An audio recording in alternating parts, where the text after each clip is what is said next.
Olá, boa noite, tudo bem? Hoje nós vamos falar sobre um tema que é bastante interessante também e muitas pessoas têm dúvidas sobre esse tema. Hoje nós vamos responder uma pergunta de uma amiga internauta que nos questionou sobre a validade ou não do jejum. Estaria o jejum ainda em vigor como método de se relacionar com Deus após o sacrifício da cruz? Essa é a pergunta de hoje. Qual a validade efetiva do jejum? Primeiro, nós temos que conceituar jejum, ou pelo menos o formato de jejum adequado segundo os parâmetros bíblicos. Existe um capítulo lá no Antigo Testamento, o capítulo 58 do livro de Isaías, que mostra exatamente qual o jejum que tem valor perante Deus. Aquele povo estava ali reclamando de Deus porque, embora eles estivessem utilizando a prática do jejum, eles não tinham as suas orações atendidas. E aí Deus, através do profeta Isaías, vai responder àquele povo o porquê as orações desse mesmo povo não estavam sendo atendidas. A primeira coisa que devemos entender com relação ao jejum é que ele jamais pode ser encarado como um sacrifício.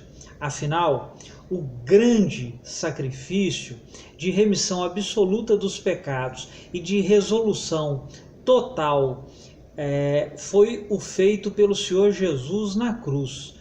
Portanto, nada que possamos fazer efetivamente pode nem de longe passar perto desse sacrifício. Portanto, fome por fome não vale absolutamente nada.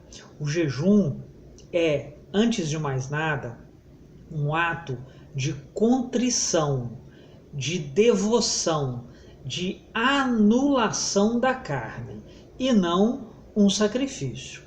Passamos a maior parte da nossa vida se submetendo aos desejos da carne, seja no campo alimentar, seja no campo sexual, seja no campo do orgulho e da vaidade. A carne efetivamente significa e demonstra a nossa imagem queda, a nossa imagem morte, a nossa imagem de degeneração moral e espiritual. E o ato do jejum é um ato de contrariar essa dimensão humana que tem feito muitos se perderem ao longo da sua caminhada. Nós temos dezenas e dezenas de textos que falam sobre o jejum, tanto no Antigo quanto no Novo Testamento. Eles falam sobre o ato especificamente de jejuar, que é o que a gente está conversando, e falam também da conceituação do jejum especificamente. Vamos voltar ao capítulo 58 de Isaías e aproveitar um pouco alguns elementos que Deus nos entrega como observâncias a serem utilizadas através do jejum. A primeira coisa que Deus fala àquele povo, lá no verso 3 do capítulo 58, é que quando fizeres jejum, deve deixar os seus interesses particulares e se devotar exclusivamente à prática do jejum.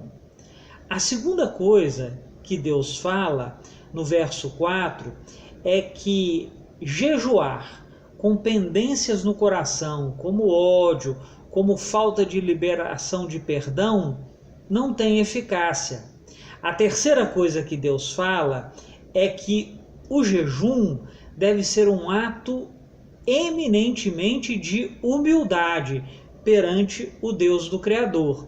Esta mesma conceituação é muito valorizada pelo Senhor Jesus lá no Novo Testamento, quando ele fala dos procedimentos de justiça, lá no capítulo 6, e inclui o jejum entre a oração e a piedade.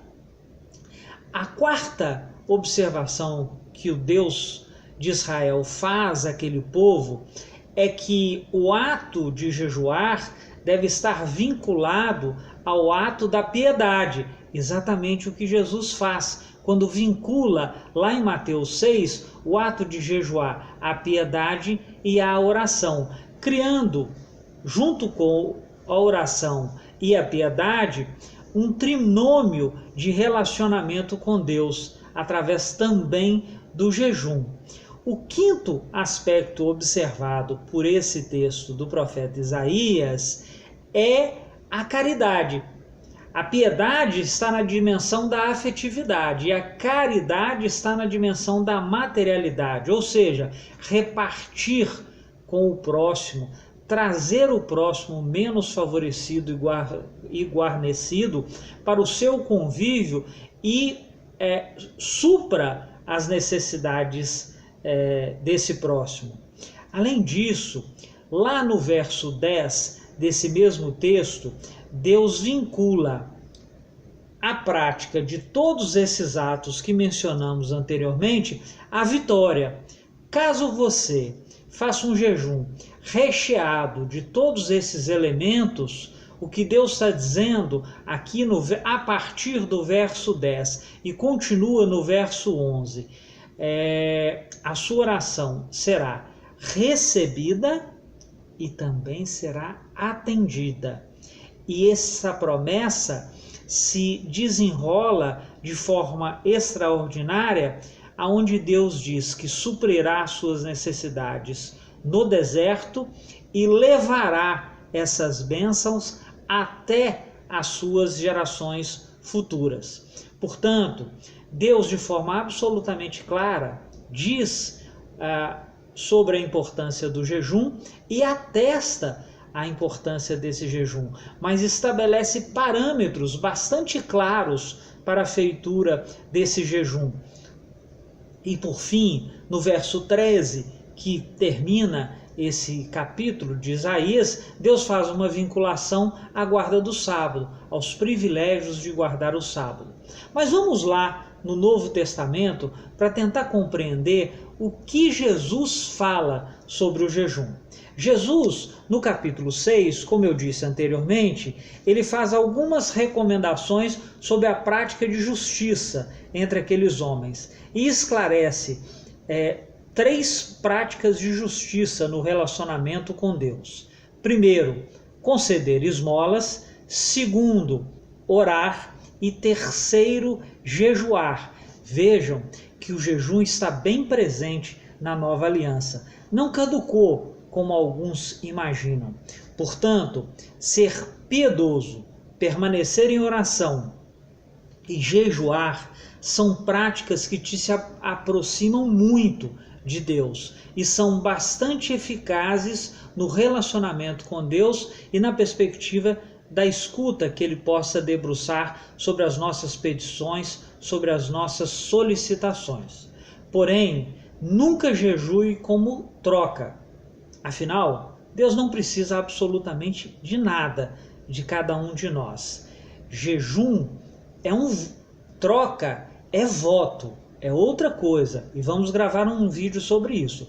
Jejum é um ato de humildade, é um ato de quebrantamento, é um ato de despojamento, é um ato de anulação da carne e de todos os efeitos negativos que ela possa gerar sobre a nossa alma.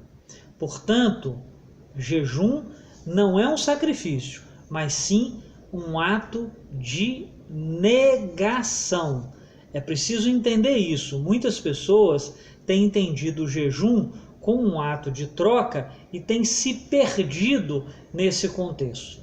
O jejum pode ser muito eficiente no relacionamento com Deus, desde que seja precedido de todos esses elementos que o profeta Isaías, Deus, através do profeta Isaías, nos entrega lá no seu capítulo 58 e que Jesus consolida logo no livro de Mateus. Portanto, ao fazer jejum, seja humilde, tenha o coração limpo do ódio e limpo do perdão, exerça a piedade, a caridade, faça em secreto, em humildade, não demonstrando aos outros, com o semblante feliz, como o próprio Senhor Jesus nos instigou.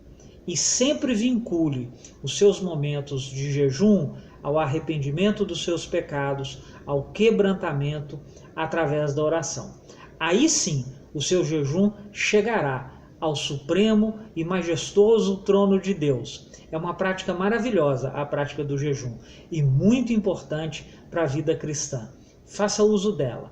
Que Jesus te abençoe e que te dê um sábado maravilhoso, de muita paz, muita tranquilidade e muito descanso. Esse é o meu desejo nessa noite. Até a próxima. Se você gostou, inscreva-se no nosso canal e dê o seu like.